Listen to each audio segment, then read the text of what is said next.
Bom dia, boa tarde, boa noite. Hoje vamos começar a leitura do livro O Jornal da Noite, de Arthur Hailey. Eu já fiz uma pequena introdução desse audiobook, lendo capa contra capa, algumas coisas, mas hoje começamos realmente a fazer a leitura da parte 1, são 4 partes, capítulo por capítulo, cada vídeo um capítulo. Então vamos lá. Parte 1, capítulo 1. A primeira informação que um Airbus A300 havia batido em pleno ar estava em chamas e se aproximava do aeroporto Dallas-Fort Worth chegou à sede da rede CBA de televisão em Nova York minutos antes de ter início o noticiário das 18h30 da emissora, o Jornal da Noite. Às 18h21, com o céu ainda claro, o diretor da estação da CBA em Dallas, falando por telefone com alto-falante a um produtor sentado na mesa de decisões à ferradura, na central de Nova York, disse o seguinte: "Estamos aguardando para qualquer momento a queda de um grande avião aqui no Dallas, Fort Worth. Um aparelho pequeno chocou-se em pleno ar com um Airbus repleto de passageiros. O aparelho pequeno caiu. O Airbus está em chamas, tentando realizar o pouso de qualquer maneira. Polícia e ambulâncias transmitem alertas frenéticos pelo rádio." "Nossa!" exclamou outro dos produtores instalados na ferradura. "E quais as possibilidades que temos de conseguir imagens?" Apelidavam ferradura a vasta mesa com 12 lugares onde o noticiário principal da rede era planejado e alimentado diariamente das primeiras horas da manhã de cada dia até o último segundo de transmissão do programa de todas as noites. Na CBS, o apelido inventado era outro, Aquário. Na ABC, Aro. E na NBC, Mesa, simplesmente. Variavam os nomes, mas o significado era o mesmo. Ali se achavam aqueles que, no conceito geral da rede, eram os cérebros mais capazes de fazer julgamentos e tomar decisões em termos de notícias. O produtor executivo, o âncora, os responsáveis principais pela produção, direção, edição, redação e invenções gráficas do programa. A seu lado, indispensáveis como os instrumentos de uma orquestra, meia dúzia de terminais de computadores, impressoras de telex, um batalhão de telefones com inovações tecnológicas sofisticadíssimas, e monitores de TV em que era possível evocar para incluir instantaneamente no programa qualquer coisa, desde material de videotape não editado, passando por segmentos previamente elaborados do noticiário já prontos para transmissão, até transmissões das redes concorrentes. A ferradura ficava no quarto andar do prédio de telejornalismo da CBA, na área central aberta que tinha uma fileira de escritórios num dos seus lados. Salas de uso pessoal reservadas aos responsáveis principais pela edição diária do Jornal da Noite, que, em momentos diversos do dia, retiravam-se da atmosfera frequentemente carregada da ferradura para um maior isolamento nos seus locais exclusivos de trabalho. Nesse dia, como de costume, o produtor executivo Chuck Insee estava a postos presidindo os trabalhos da ferradura. Magro e irritadiço, era um veterano no telejornalismo formado na experiência da imprensa escrita e que demonstrava até hoje uma tendência tacanha a dar preferência aos assuntos domésticos sobre os internacionais. Aos 52 anos, Insee podia ser considerado idoso pelos padrões da TV, embora não revelasse sinais de diminuição em sua energia, mesmo decorrido 4 anos de uma atividade que, em geral, leva o sujeito a um esgotamento em menos de 2 anos. Chuck Insee tinha por hábito um modo seco e áspero de tratar os outros. Era, sobretudo, impaciente com os tolos e os fofoqueiros, por uma razão muito simples: sendo as pressões de seu trabalho tais como eram, não havia tempo a perder com eles. Naquele momento, uma quarta-feira em meados de setembro, as pressões alcançavam sua intensidade máxima. Ao longo de todo o dia, desde as primeiras horas da manhã, o perfil da edição do Jornal da Noite, envolvendo a escolha de assuntos e o destaque maior ou menor a ser dado a cada um deles, já tinha sido revisto, debatido, corrigido e decidido. Correspondentes e produtores pelo mundo afora haviam contribuído com ideias, recebido instruções e enviado resultados que eram consequências diretas delas. O produtor final do processo, escoimado de todos os excessos, redundâncias e irrelevâncias, era um noticiário enxuto que cabia nas reportagens de 8 correspondentes, mais 2 narrações em off e 4 outras em que o âncora, presente na tela, falava sem acompanhamento de imagens. 20 segundos, em média, era o tempo disponível para cada uma dessas 6 narrações. E eis que de repente estoura essa notícia de Dallas.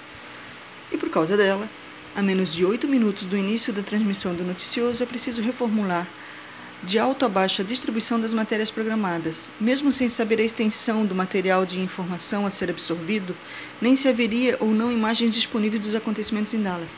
Era certo que pelo menos uma dessas matérias programadas teria que ficar de fora e outras precisariam ser reduzidas.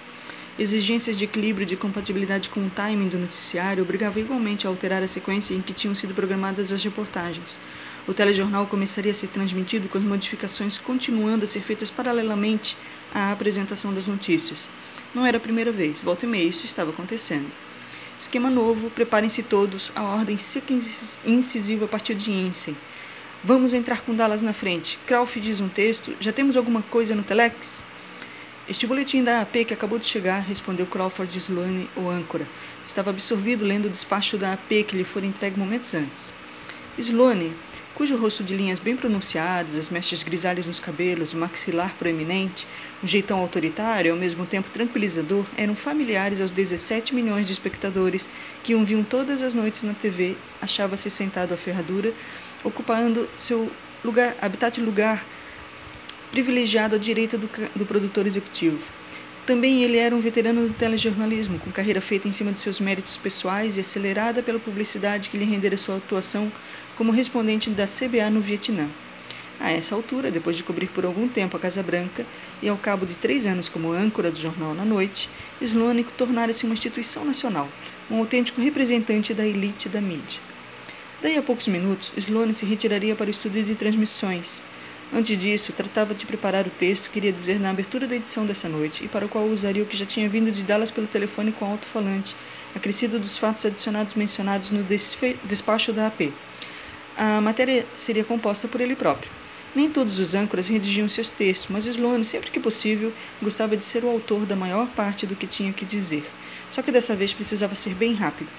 Insee tornou a levantar a voz. Depois de consultar o esquema original daquela edição, daquela noite, o produtor executivo disse para um dos 3 produtores do primeiro escalão: a Arábia Saudita sai fora e tira em 15 segundos da Nicarágua. Em seus pensamentos, Sloane recebeu com uma careta a decisão de eliminar a reportagem sobre os árabes. Como notícia, era importante, sendo, além disso, o resultado de um trabalho jornalístico bem elaborado pelo correspondente da CBA no Oriente Médio. 2 minutos e meio sobre os planos futuros de marketing que tinham os sauditas para o petróleo.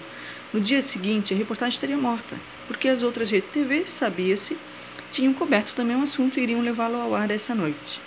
Sloane não contestava a decisão de pôr os acontecimentos de Dallas em primeiro lugar, mas se lhe fosse dado escolher um assunto para eliminar, teria apontado sem hesitação a cobertura feita no Congresso da iniciativa corrupta de um senador.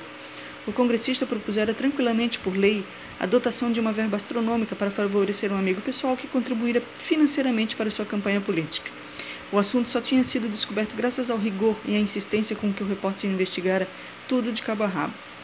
Ainda que mais pitoresco, o material escolhido em Washington era de menor importância. A figura de um congressista corrupto nada oferecendo de propriamente extraordinário, mas tal decisão pesou amargamente o âncora, era bem típica de Chuck Insee. Uma vez mais, era no noticiário internacional para o qual pendiam as simpatias do Sloane que se ia buscar o material a ser eliminado da edição. O relacionamento entre os dois, produtor executivo e âncora, nunca havia sido bom e vinha empeorando por causa das discordâncias como essa. A impressão que se tinha era que o distanciamento entre as ideias fundamentais de um e de outro ia se tornando maior com o tempo, e isso ocorria em relação não somente ao tipo de notícias que devia ter prioridade cada noite, mas também no que dizia respeito à maneira de tratar as matérias. Sloane, por exemplo, gostava de reunir pouco mais importantes assuntos, tratados em profundidade, ao passo que Insee queria colher o máximo de notícias do dia que fosse possível, apinhar dentro dos limites de duração do programa, ainda que, como ele costumava dizer, com algumas notícias a gente tem de fazer taquigrafia. Em outras circunstâncias, Sloane teria discutido e oferecido argumentos contra a eliminação da reportagem sobre os sauditas, talvez até com sucesso, porque o âncora também era editor-chefe e sua opinião podia ter influência dentro de certos limites, só que não havia tempo para isso agora. Em ritmo acelerado, fincando os saltos dos sapatos no chão, Sloane manobrou com perícia a cadeira giratória para trás e para o lado, de modo a se colocar diante de um teclado de computador. Num esforço de concentração em que mentalmente era como se trancasse num recipiente tapado todo o tumulto e agitação à sua volta, digitou o que ficariam sendo as frases da abertura do telejornal daquela noite. Do aeroporto Dallas, Fort Worth, estamos recebendo neste exato momento uma descrição do que pode se tornar, em questão de segundos, uma tragédia nacional. Há poucos minutos, chocaram-se em pleno ar 2 aviões de passageiros. Um deles, um Airbus da Muskegon Airlines, repleto de passageiros. O choque ocorreu sobre a cidade de Gainesville, no Texas, ao norte do Dallas, e a Associated Press informou que outro aparelho, um avião pequeno, segundo consta, caiu. Não se sabe neste momento que destino teve, nem se fez vítimas ao tocar o solo. O Airbus continua voando, mas pegou fogo e seus pilotos estão tentando chegar ao aeroporto Dallas-Fort Worth para um pouso de emergência. No aeroporto, ambulâncias e bombeiros estão esperando o avião prontos para intervir. Enquanto seus dedos percorriam o teclado, Sloane não podia deixar de pensar que entre os telespectadores, poucos, será que algum, desligariam a TV essa noite antes do término do noticiário. Acrescentou ao texto uma frase a propósito de que se mantivesse em sintonia com a emissora para acompanhar o desenrolar dos acontecimentos e apertou uma tecla para dar início à impressão. Junto ao teleprompter, a equipe também estaria recebendo esse texto impresso, de forma que, quando Sloane chegasse ao estúdio, um andar abaixo, o texto já estaria pronto para ser lido por ele na tela do prompter. Quando Sloane, segurando um maço de papéis, seguiu a roda da velocidade em direção às escadas que davam acesso ao terceiro andar, Ensign estava perguntando a um dos produtores do mais alto escalão: "Como é que é? Quando é que vamos ter essas imagens do Dallas-Fort Worth?" "Chuck, as perspectivas não são boas." Um produtor com um fone seguro no ombro estava em comunicação com o editor nacional na central de telejornalismo. "Um avião em chamas está chegando perto do aeroporto, mas a nossa equipe de filmagem está a uma distância de 30 quilômetros. Não vai dar para chegar em tempo." "Merda!" explodiu Ensign, incapaz de dominar sua frustração. Se fossem distribuídas medalhas por serviços perigosos prestados em trabalho de campo de televisão, Ernie LaSalle, o editor nacional, teria todo o peito coberto por elas. Embora não tivesse mais que 29 anos, servira com destaque, frequentemente arriscando a vida como um produtor de campo da CBA no Líbano, no Irã, em Angola, nas Malvinas, na Nicarágua e em outros pontos de confusão e tumulto, justamente nos períodos em que sua situação ficava mais crítica. Embora o mesmo tipo de situações continuasse eclodindo pelo mundo afora, o interesse de LaSalle estava agora voltado para os acontecimentos em território americano, que, vez por outra, podiam igualmente dar margem à confusão e tumulto, considerados no ângulo de uma confortável cadeira estofada num escritório de paredes de vidro com vista para a central de telejornalismo. LaSalle era um tipo atarracado, de ossatura pequena, dinâmico, sempre bem barbeado e bem vestido, um perfeito yuppie, na opinião de alguns. Como editor nacional, tinha sérias responsabilidades, era um dos 2 funcionários mais graduados da central de telejornalismo. O outro era o editor internacional. Ambos tinham mesas na central, que ocupavam quando algum assunto na sua esfera de atuação tornava-se quente, exigindo em envolvimento mais direto. A matéria sobre o aeroporto Dallas-Fort Worth era quente, e LaSalle, mais que depressa, correu para sua mesa na central de telejornalismo. A central de telejornalismo ficava um andar abaixo da ferradura, bem como o estúdio de radiojornalismo, que usava a alvoroçada central de telejornalismo como seu pano de fundo visual. Uma sala de controle onde o diretor juntava os componentes técnicos de rádio ficava no porão do prédio do jornalismo. Haviam-se passado 7 minutos desde que o editor da estação de Dallas informara pela primeira vez sobre o Airbus avariado que se acercava do aeroporto Dallas-Fort Worth. LaSalle bateu com o fone no gancho, no mesmo instante colando um outro no ouvido, enquanto lia na tela do computador a seu lado um novo despacho da AP que acabava de entrar. Continuava a fazer tudo o que estava ao seu alcance para assegurar uma boa cobertura da matéria, sem deixar de manter a ferradura informada sobre o desenrolar dos acontecimentos. Foi LaSalle quem passou a desanimadora notícia sobre a equipe de filmagem mais próxima de que dispunha a CBA no local da esperada tragédia, numa desabalada carreira em direção ao aeroporto. Respeitando todos os limites de velocidade estabelecidos para a estrada, mesmo assim as câmeras ainda se achavam a 30 km do centro dos acontecimentos. O motivo disso era que na estação de Dallas o dia de trabalho tinha sido dureza, com as equipes de filmagens, produtores de campo e correspondentes deslocados na execução de tarefas externas, todos por azar muito distantes do aeroporto. É claro que as imagens acabariam vindo de qualquer jeito, mas só depois de tudo terminado, e não mostrariam as peripécias da aterrissagem do Airbus, certamente espetacular e talvez mesmo catastrófica. Era pouco provável também que de qualquer tipo de imagem estivesse disponível para a primeira edição do Jornal da Noite, que chegava via satélite a maior parte da costa leste e a determinadas regiões do centro-oeste. O único consolo era que o diretor da estação de Dallas fora informado de que nenhuma outra rede de TV ou estação local tampouco tinha uma equipe de filmagem no aeroporto, embora, à semelhança do que ocorria com a CBA, as equipes das concorrentes estivessem a caminho de lá. De sua mesa na central de telejornalismo, Ernie LaSalle, ainda às voltas com os telefonemas, podia ver a movimentação que habitualmente precedia o início de transmissão do noticiário com a chegada de Crawford Sloane ao estúdio, fortemente iluminado. Os telespectadores que olhavam para Sloane durante suas apresentações frente à câmera da CBA tinham a falsa impressão de que o âncora, ao falar, se encontrava na central de jornalismo e dela fazia parte. Na verdade, o ambiente que se via na tela estava separado do locutor por um espesso vidro à prova de som, de modo a evitar qualquer interferência dos ruídos da central, a não ser quando se pretendesse introduzi-los em fade-in como um efeito proposital de áudio. Os ponteiros assinalavam 18h28. Em 2 minutos, o noticiário iria ao ar. Assim que Sloane tomou posição na cadeira diante de sua mesa de âncora, de costas para a central de telejornalismo e encarando a câmera situada no centro de um grupo de 3, uma maquiadora entrou para fazer o seu serviço.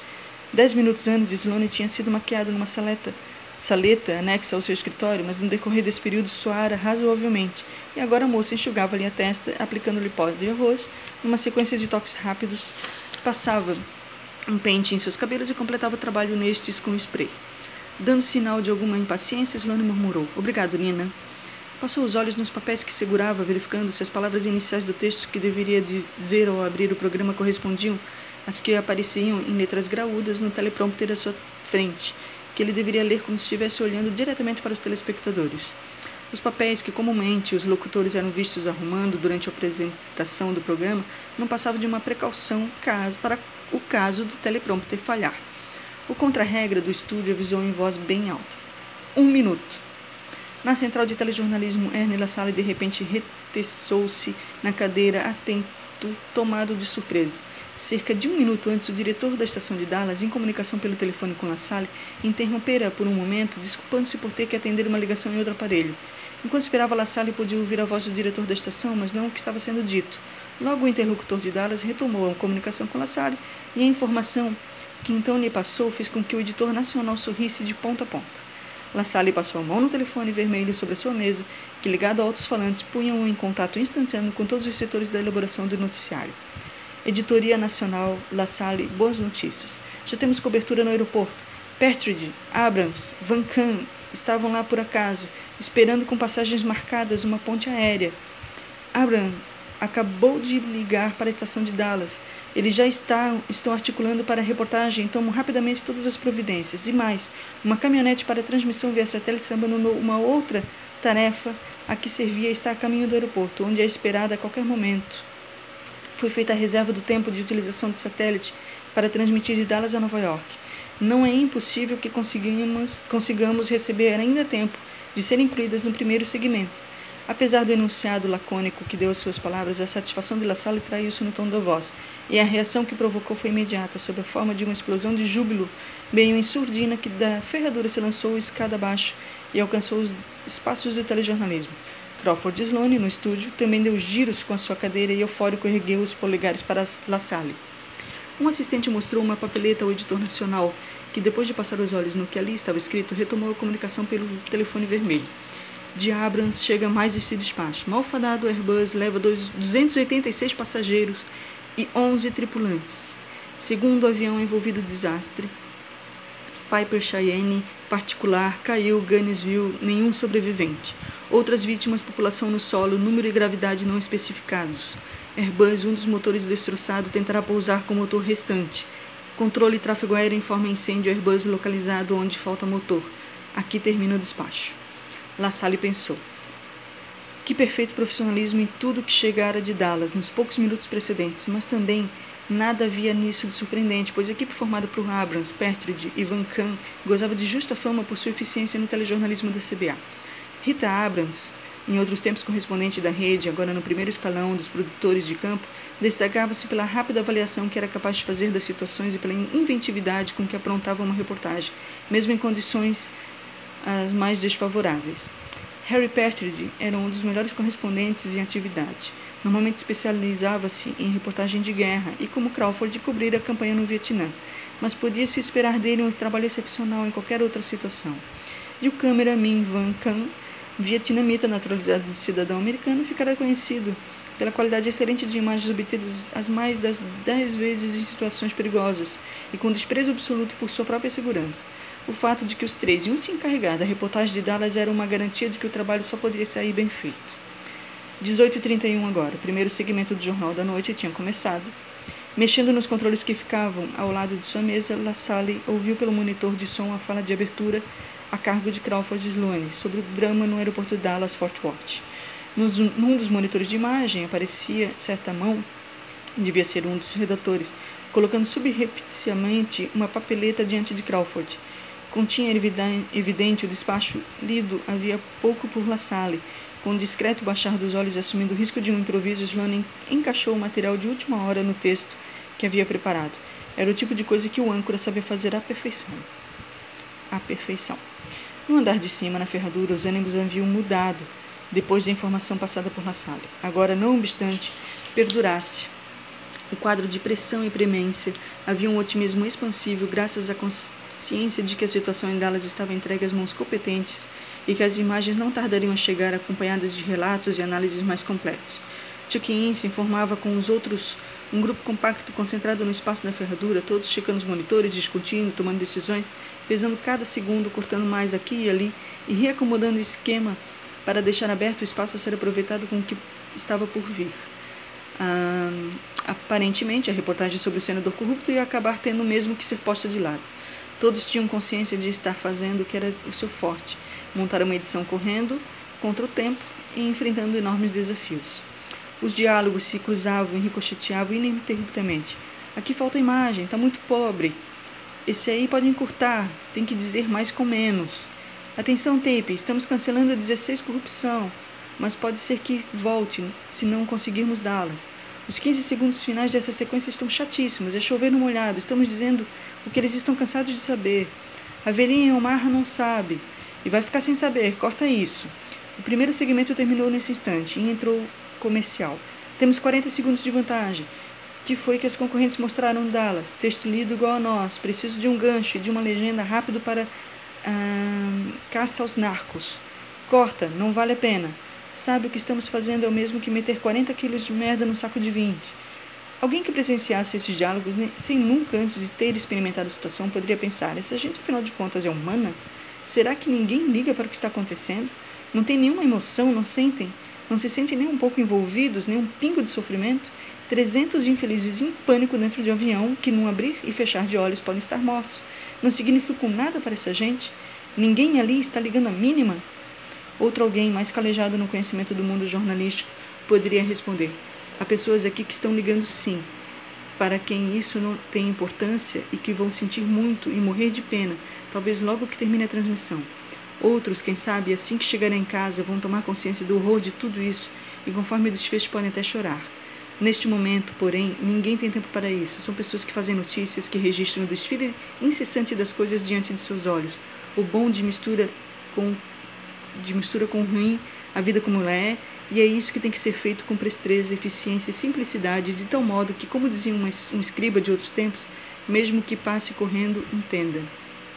Em suma, às 18h40, com 10 minutos já transcorridos na meia hora de duração do Jornal da Noite, a indagação fundamental que persistia nos espíritos do pessoal da ferradura e dos outros na central de telejornalismo, no estúdio de transmissões e na sala de controle era: vai ou não vai haver uma reportagem daqui a pouco com imagens diretamente do Dallas-Fort Worth? Encerrando a leitura do primeiro capítulo, na página 21. Seguimos no próximo vídeo, então. Até a próxima.